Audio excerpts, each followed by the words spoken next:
Bom dia a todos os irmãos, desejo a todos um bom sábado, saúde também a todos aqueles que nos ouvem a partir de suas casas, que Deus vos possa abençoar.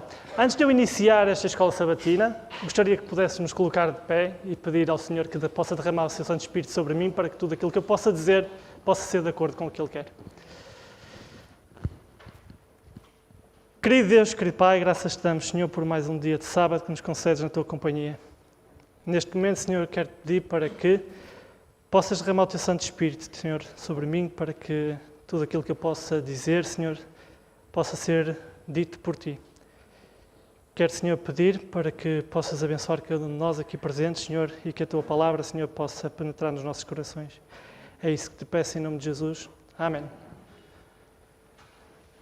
É um pouco estranho hoje estar aqui à frente, para quem costuma estar atrás das câmaras. É exatamente uma estreia para mim. Não falar à igreja, mas passar a escola sabatina. Mas penso que hoje vai ser um sábado de estreias, não é, Paulo? Vai ser um sábado de estreias. Ora bem, a lição desta semana fala-nos como Jesus ministrava às pessoas. Jesus tinha um tato diferente para com as pessoas e Ele veio ensinar isso a cada um de nós hoje. A maneira como nós temos que nos aproximar das multidões. Para quê? Para fazer discípulos, porque é essa a missão que Jesus nos dá. Podemos dizer que esta lição destaca o amor abnegado de Jesus como um meio eficaz do quê? Do testemunho. Vamos ler o verso óreo. Diz o seguinte, o verso óreo encontra-se em Mateus 9:36 e diz: E vendo a multidão, teve grande compaixão deles, porque andavam desgarrados e errantes, como ovelhas que não têm pastor. Bem, isto quer dizer que se as ovelhas não tiverem pastor, o que é que acontece, irmãos? Peço desculpa, mas não ouvi. Andam desgarradas. Andam desgarradas do resto das ovelhas. Então quer dizer que é fundamental para uma ovelha ter o quê? Um pastor. E se Jesus nos compara a ovelhas, quer dizer que nós dependemos de quem também? De um pastor, que é o nosso Senhor Jesus. Eu estava a pensar e questionei-me assim. Ora bem, Jesus compara-nos como ovelhas, mas nós somos seres humanos. Então o que é que eu fui fazer? Fui verificar umas características das ovelhas. O meu sobrinho Tomás, ele percebe muito sobre tubarões e sobre dinossauros. Sabe o nome daquilo tudo. Mas desta vez eu vou ganhar em relação às ovelhas. Porque eu fiz um estudo pormenorizado sobre as ovelhas, mas não posso trazer o estudo todo para aqui. Dentro de 17 características, eu trouxe 4 características das ovelhas, que eu penso que encaixam como uma luva em cada um de nós. Então é assim. A primeira característica da ovelha é que ela é completamente vulnerável. Porquê que ela é vulnerável, irmãos? Alguém tem uma noção porque é que a ovelha é completamente vulnerável? Alguém quer arriscar? É mansa, sim, está muito bem, muito bem. Mas é assim, a ovelha, embora Jesus nos compare a ovelhas, as ovelhas não são muito inteligentes, irmãos. Será que nós também somos assim muito inteligentes? As ovelhas não são, irmãos. Porquê? Porque, primeiro, a ovelha não se defende. A ovelha não tem capacidade de lutar.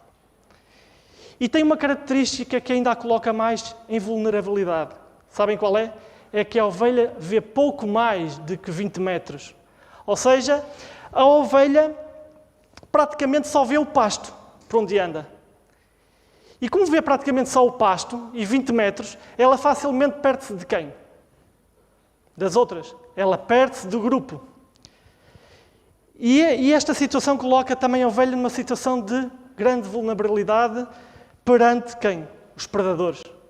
Quantas vezes, irmãos, nós também, com a nossa fraca visão, nos afastamos no grupo e colocamos à mercê do grande predador que é quem?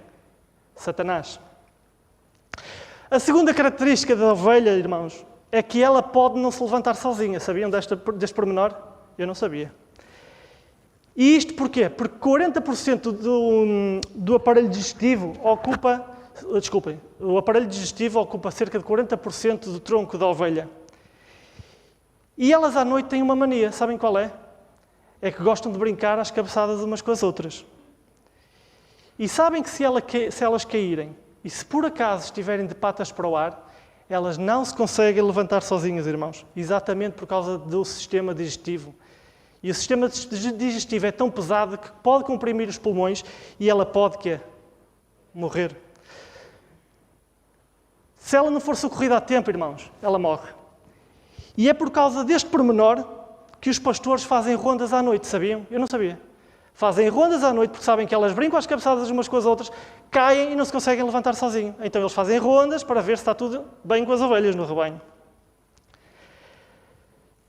Terceira característica. Gostam de andar em grupo. Elas sabem que são praticamente a base da cadeia alimentar. Então sabem que se estiverem em grupo, estão mais quê? Protegidas. Mas mesmo assim, irmãos, elas são tão fracas, tão pouco inteligentes, que quando se apercebem que estão sozinhos, e mesmo sem perigo iminente, elas ficam estáticas e apavoradas. Mesmo que não tenham um predador ali à sua beira. Basta estarem sozinhas. A quarta característica é a mais importante. As ovelhas conhecem a voz de quem? Do pastor. Se as ovelhas, imaginemos, vários rebanhos se juntam numa linha de água para beber e temos ali dezenas, centenas, milhares de ovelhas, todas misturadas, aquilo parece que é uma confusão tremenda e que nunca mais o pastor vai conseguir chamar as suas ovelhas. Errado. O pastor chama pelas ovelhas e as suas ovelhas vão fazer o quê? Vão segui-lo. Entretanto, irmãos, há uma situação que ela não reconhece a voz do pastor. Sabem quando é que é? Quando elas se perdem. Os seus níveis de stress ficam tão elevados, que quando o pastor a encontra e a chama, ela não obedece. Isto faz-me lembrar alguma parábola? Faz-me lembrar a parábola de Lucas 15, 4 a 6, da parábola da ovelha perdida. Porque o pastor, como ela não obedece, tem que a levar como? Ao colo. E foi aqui que eu aprendi realmente o significado da parábola da ovelha perdida, o porquê de ter que levar ao colo. Porque mesmo assim ela não obedece à voz do pastor. Fica tão estática, tão preocupada, tão estressada, que não consegue. Então o pastor leva ao colo a ovelha e leva de novo para o seu rebanho.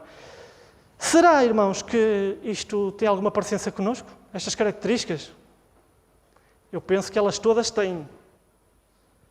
Nós precisamos do nosso pastor. O verdadeiro pastor, tal como Jesus, na nossa vida, é fundamental. Pois é Jesus que nos dá o quê, irmãos? Proteção, alimento, mas também Jesus traz-nos de volta, quando somos seduzidos, sabem pelo quê? Pela erva fresca do pecado e afastamos-nos do bom pastor. Ficando completamente expostos a quem, irmãos? A Satanás. Mas mesmo assim, Jesus pega-nos ao colo e leva-nos para onde? Para o aprisco. Novamente diz-nos o verso óreo que, vendo a multidão, teve grande compaixão, porque andavam desgarrados e errantes como ovelhas que não têm pastor. Bem, agora percebemos porque é que Jesus compara a multidão às ovelhas. Penso que ficamos mais esclarecidos um pouco. Jesus, irmãos, preocupava-se verdadeiramente com as pessoas. Porquê é que ele se preocupava? Alguém quer arriscar? Porquê é que ele se preocupava com as pessoas? Porque as amava. Porque ele preocupava-se com as suas necessidades físicas. E ele preocupava-se com as suas necessidades mentais, emocionais e, por fim, quê? Espirituais. Por fim, espirituais. E era isto, irmãos, que dava credibilidade ao ministério de Jesus. E era por isto, irmãos, que as multidões o seguiam. Era como se fosse magnético o poder das palavras de Jesus às pessoas.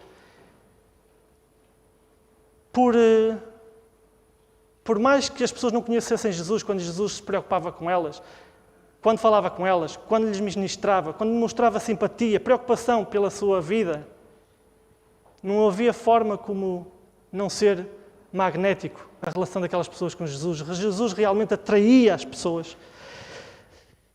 Diz-nos a lição que era porque as pessoas viam a sua preocupação genuína que estavam abertas às verdades espirituais que ele ensinava.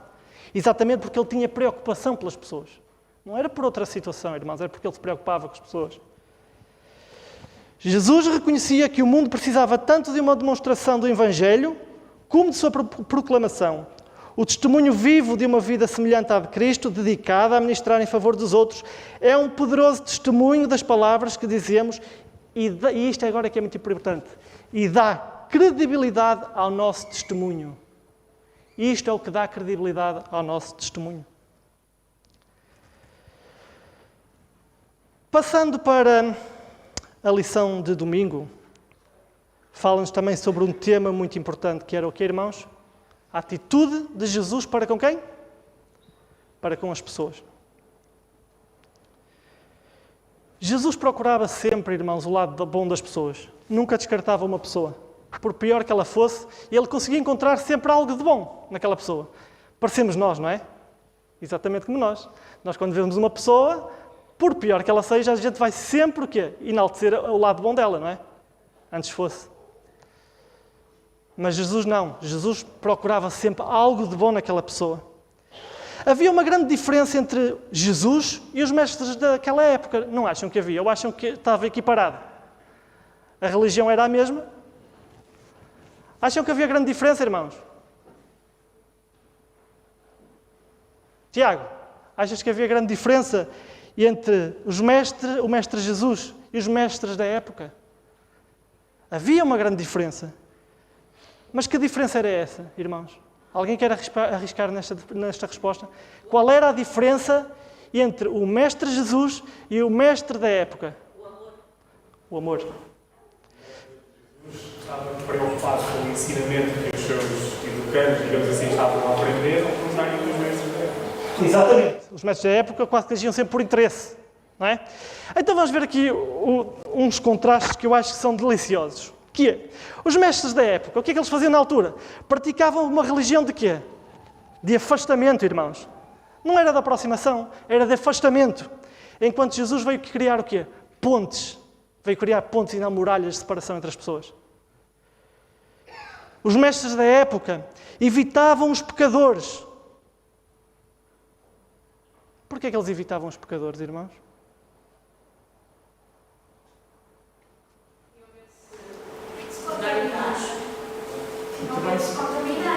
Exatamente. E eles evitavam os pecadores porque eles achavam-se que eram mais santos em primeiro lugar. E depois, não vou tocar neste pecador porque depois é uma chatice. Vou ter que iniciar um processo ritualista de quê? De purificação. Uma questão de estatuto social. Exatamente. Eu não vou ser confundido como aquele, se eu tenho que ser confundido com os melhores, eu não vou. Muito bem. Obrigado, Tiago. Mas enquanto os mestres da época evitavam os pecadores, Jesus fazia o quê?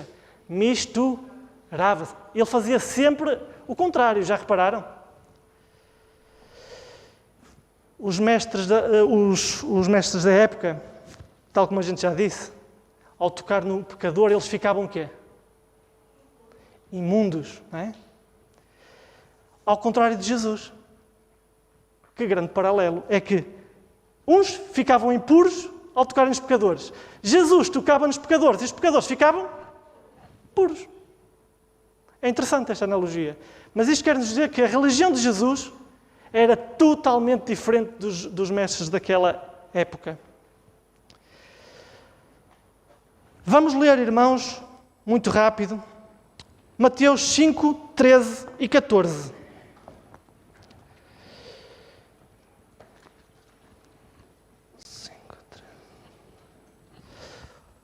Isto faz parte do Sermão do Monte. E diz, vocês são o quê? O sal da terra. Mas se o sal perder o seu sabor, como restaurá-lo? Não servirá para nada. Exceto para quê, irmãos? Para ser jogado fora e pisado pelos homens.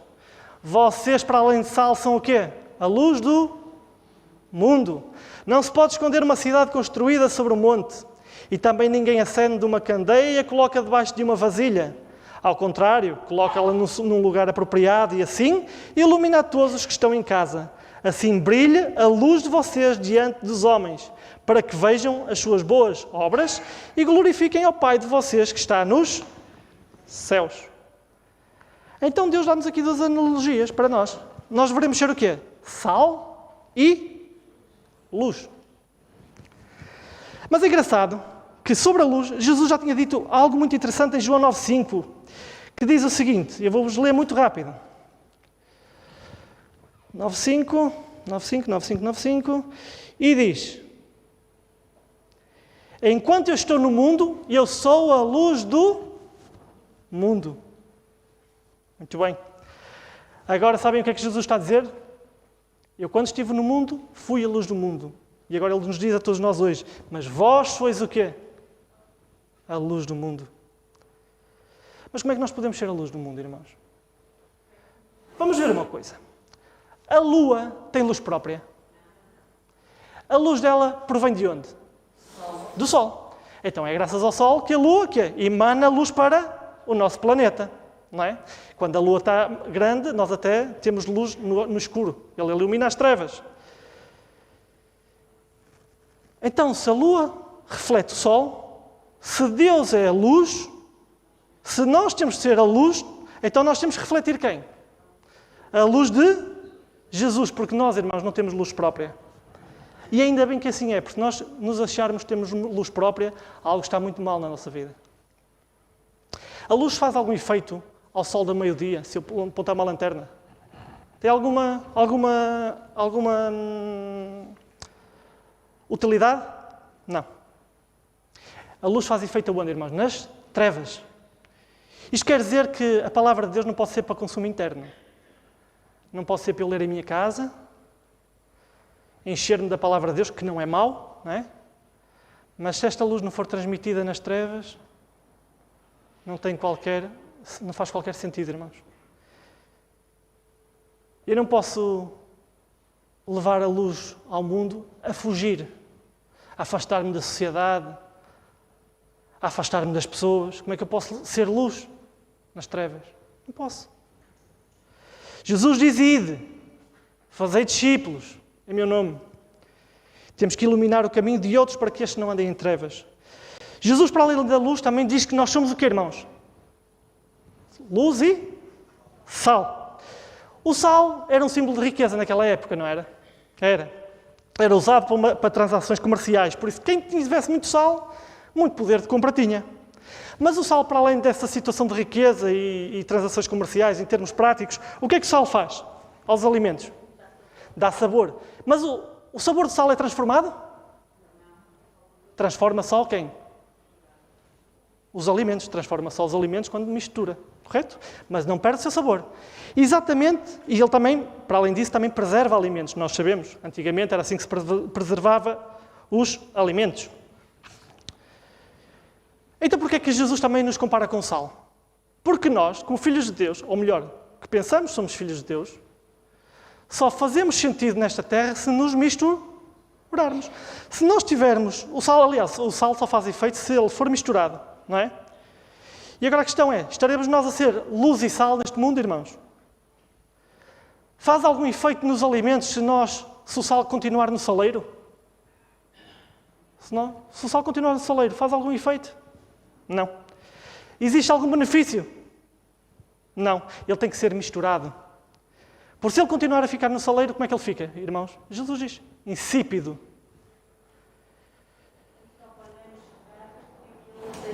Produz o efeito desejado. Mas o sal, como a luz, não perdem nunca a sua essência. Por isso Deus está-nos aqui a dizer, misturem-se com o mundo, sejam luz, sejam sal. Porque este mundo não é de vocês. Vocês estão separados dele. Temos que ser luz no mundo em trevas, irmãos. E uma vez mais, Senhor, Deus convida-nos a ser sal e luz. Querem ver? Vamos ler João 17, 15 a 18. João 17, 15 e 18. João 17, 15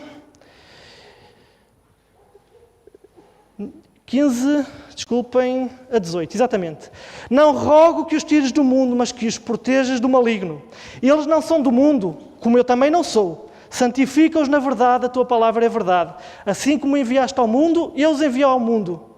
Em favor deles eu me santifico, para que também eles sejam santificados pela verdade. Aqui Jesus não nos está a dizer para nós nos separarmos do mundo.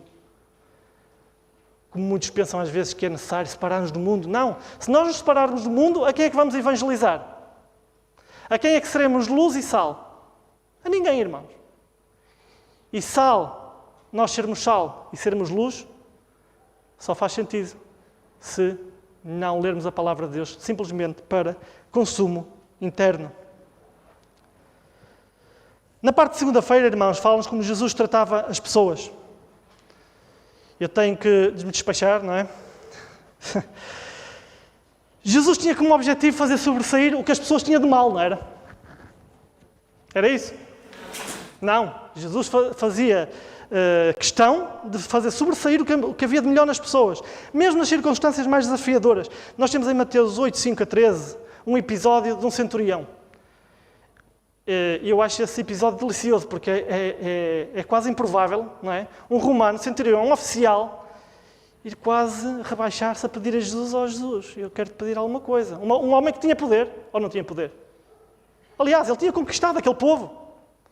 Ele estava na parte de cima. Mas esse centurião fez um pedido estranho.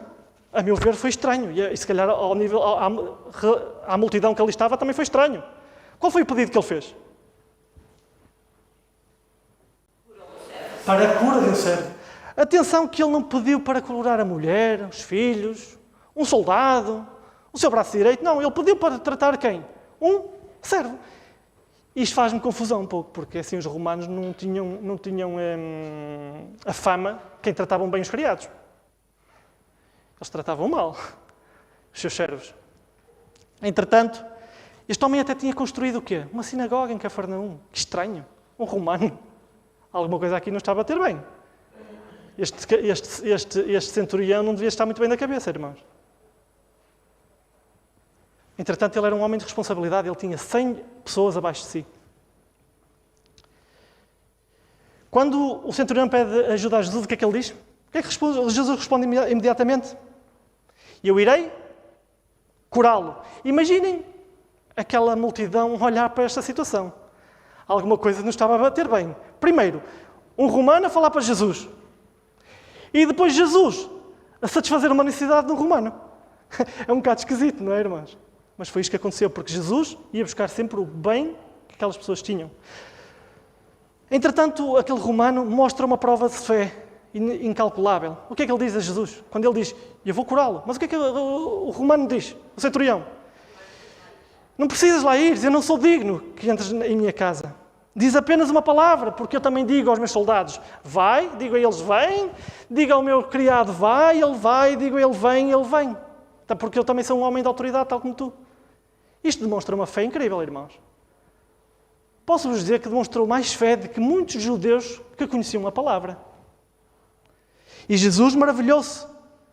É o que nos relata ao ouvir esta resposta do romano. E o que é que ele disse, irmãos? Não encontrei em Israel tanta fé. E eu, irmãos, vou ter que ler Mateus 8, 11 a 15, porque eu acho que é espetacular. Que nos diz... Mateus 8, 11 a 13, peço desculpa, 8, 11 a 13. E eu digo que muitos virão do Oriente e do Ocidente e se sentarão à mesa com Abraão, Isaque e Jacó no reino dos céus. Mas os súditos do reino serão lançados para onde, irmãos? Para fora, nas trevas, onde haverá choro e ranger de dentes. O que é que Jesus quis dizer com isto? Ninguém quer arriscar? Esta história resolve muito bem aquilo que Deus quer que nós façamos uns com os outros e a nível de espiritualidade que nós temos atualmente. Porque vir alguém que não é da mesma religião, digamos assim, que tem uma fé tão grande que Jesus é capaz de fazer algo por um servo e que nem sequer pertence ao mesmo grupo cristão onde se pensaria que Jesus poderia estar inserido, é uma prova extraordinária de que a mensagem é para todos, não deve ficar só para nós, e o facto de nós misturarmos com outras pessoas que não têm acesso a essa informação pode nos acesso a essa informação é primordial na nossa vida e para a nossa própria salvação. Muito bem. De um termo mais prático, tudo muito bem daquilo que disseste, tudo certo, mas aqui o que é que ele também nos está a dizer para nós hoje? Muitos estão aqui dentro, mas isto não nos garante nada. Podemos estar na igreja, mas poderemos ser um dia lançados aonde? Nas trevas. E aqueles que conheceram a palavra há pouco tempo e que estão a iniciar a sua fé, estarão aonde? No reino dos céus. E uma vida aqui, para muitos, não adiantou nada. Porque estivemos na igreja uma vida toda, mas não conhecemos quem? O pastor. Não estou a falar do pastor Rosas. Estou a falar do nosso verdadeiro pastor, que é Jesus. Este homem não era religioso. Ele não era religioso judeu, ele era quê? Romano. Mas Jesus atendeu à sua súplica, Jesus enalteceu aquele oficial romano perante a multidão. Era isto que Jesus fazia, enaltecia. Fez sobressair as suas virtudes, sabem porquê? Porque Deus potencia aqueles que o querem seguir. Em Marcos 12, 28 a 34, fala-nos de um episódio, eu peço desculpa, não vou ler, porque eu queria mesmo chegar ao fim da lição. Fala-nos sobre quem? Sobre um mestre da lei. E nós sabemos o que é que aconteceu. Não preciso estar aqui a contar. O mestre da lei praticamente pôs em causa aquilo que Jesus disse, ou não foi?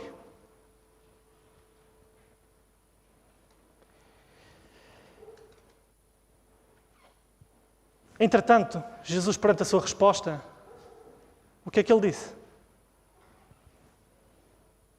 O que é que ele disse, irmãos? Ninguém sabe o que é que Jesus disse?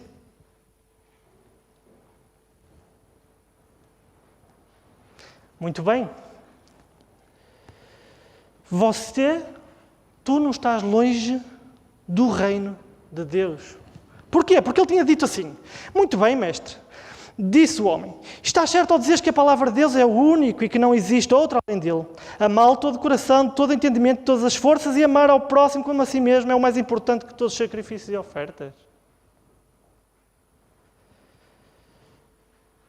Jesus podia ter dado uma lição àquele mestre da lei. Podia ter dito: ó jovem, tu não percebeste aquilo que eu disse.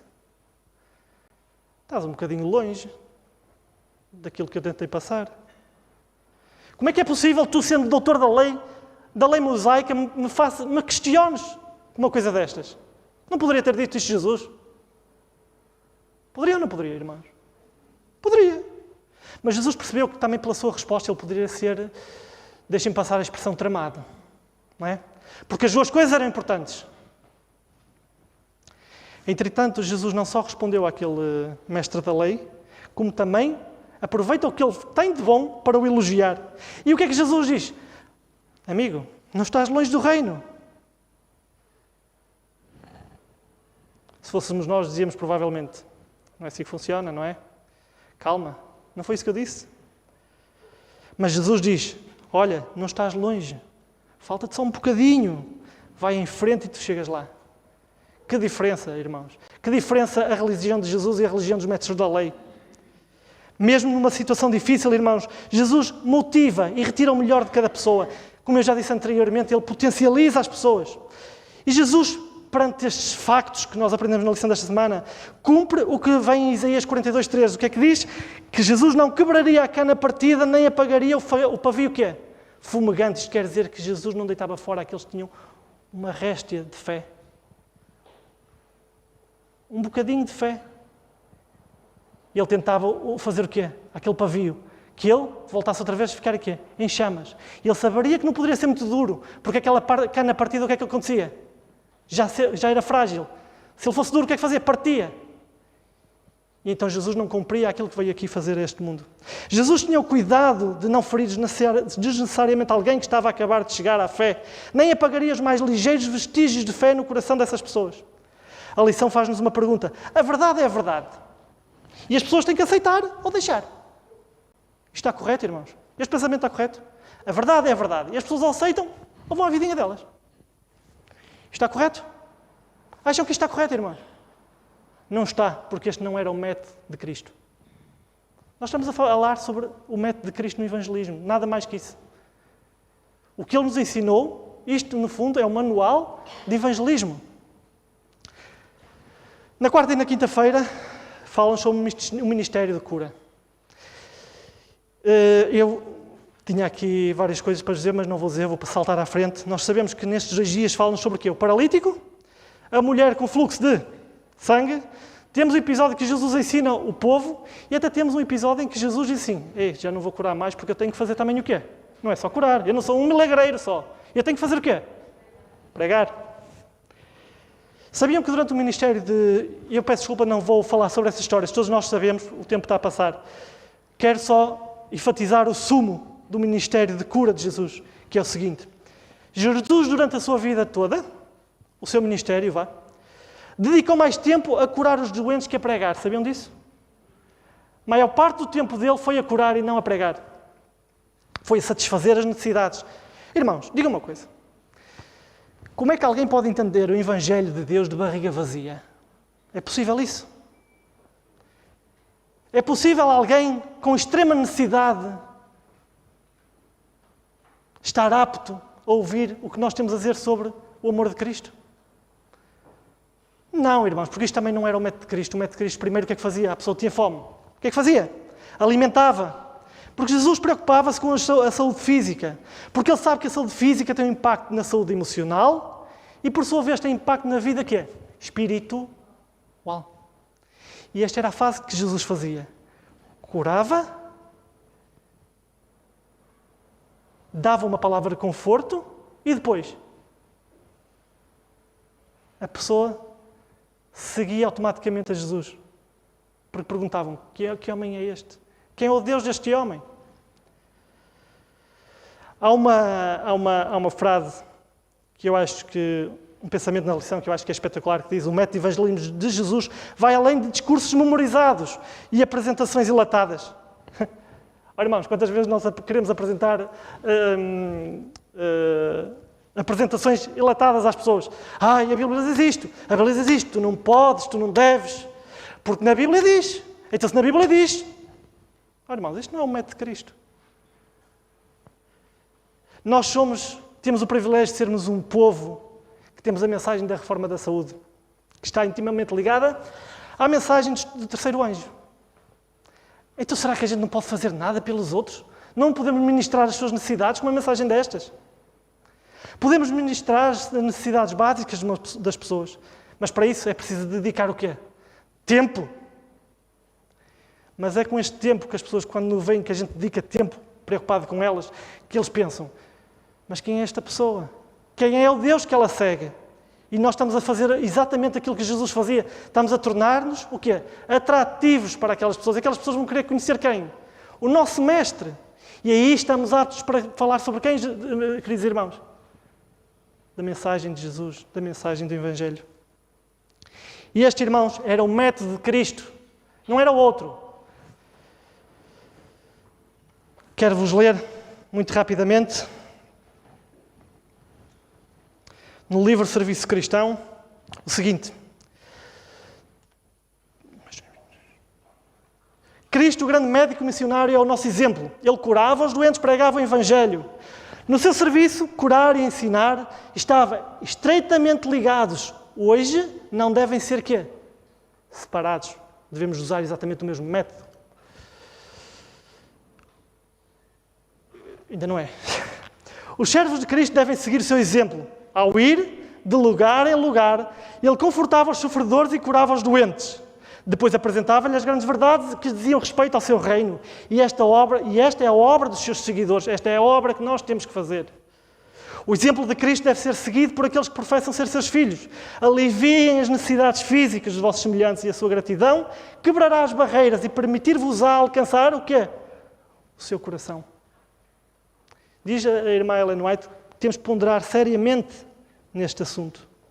Ora, irmãos, o que conta para Jesus é o último dia da lição. E eu sou-vos sincero, eu não olhei para o que a lição dizia este dia. Porque eu pensei e disse assim, o que é que conta para Jesus, afinal? A nossa salvação. Não só a nossa, mas a dos outros. Mas o que é que conta para Jesus como nós sendo seus filhos? Eu eu falei algo de novo hoje aqui. Toda a gente conhecia essas histórias, eu disse alguma coisa de novo. Não parece. Olha, irmãos, vou-vos dizer uma coisa, pode parecer dura.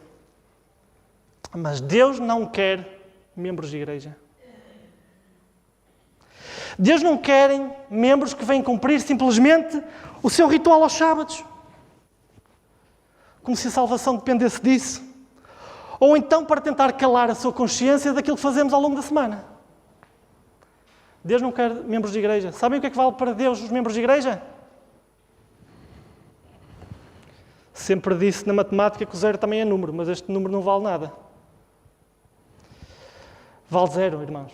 O que Deus quer são discípulos, porque foi isso que Ele nos ordenou a fazer. Deus quer que nós trabalhemos com afinco na sua seara. Irmãos, eu não estava para dizer isso, mas vou dizer. Ainda não cheguei ao final do tempo.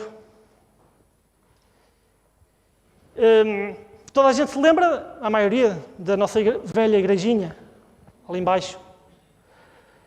Qual é a grande diferença da nossa velha igreja para a nova igreja hoje? Não conseguem? Ou estou a dizer algo estranho para vocês? Será que não havia na igreja velha um sentido maior de missão? Olha, irmãos, eu lembro-me, eu era pequenino, isto na década de 80 e tal, 90 e pouco. Íamos fazer estudos bíblicos, lembro do Sr. Varela, que a gente ia lá com slides, levávamos as maquinetas, porque a sede de levar a mensagem aos outros era tão grande. E o que é que nós temos feito numa igreja com condições? Tem ar-condicionado, não é? Penso que a nossa luz tem sido apagada. O nosso sal tem sido insípido. Irmãos, a matemática não engana. Por que é que eu digo isto? Quanto é que é 1 mais 1? São 2. Eu posso dizer que são 3? Poder posso, mas estou errado. Ora, irmãos, se nós fizéssemos o trabalho de Jesus, se cada um de nós tivesse levado uma pessoa a Jesus, nós não tínhamos uma igreja. Tínhamos quantas? 2. Porque se nós tivéssemos o dobro das pessoas nesta igreja, nunca haviam todas aqui nesta igreja. Então isto quer dizer o quê? Que matematicamente nós não temos feito o nosso trabalho. As pessoas até podem dizer assim, mas eu tenho falado, e as pessoas não vêm. Tudo bem, irmãos, mas estamos a falar de uma vida inteira para trazer uma pessoa.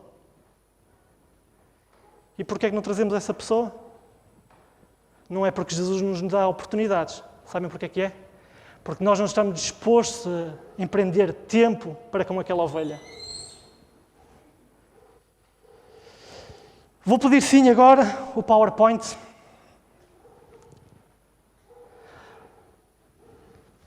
Lembro-me também que na Igreja Velha, para um dia 1 ia tudo. Havia um programa evangelístico, um dia 1 iam quantos, irmãos? Iam todos. Havia uma grande sede de aumentar aquela igreja, havia uma grande sede de fazer o trabalho de Deus. Irmãos, eu não estou a dizer nenhuma mentira. Vocês sabem que eu não estou a dizer nenhuma mentira.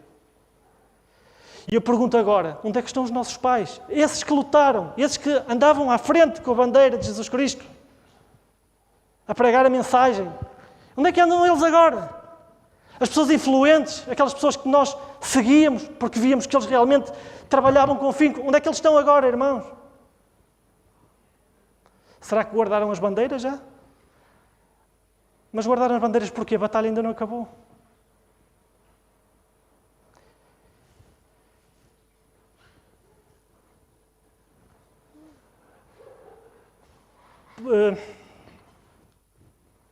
Gostava de ir ao primeiro slide, este é o penúltimo. Desculpa lá. O Tiago deu-me 2 minutos, por isso em 2 minutos eu consigo...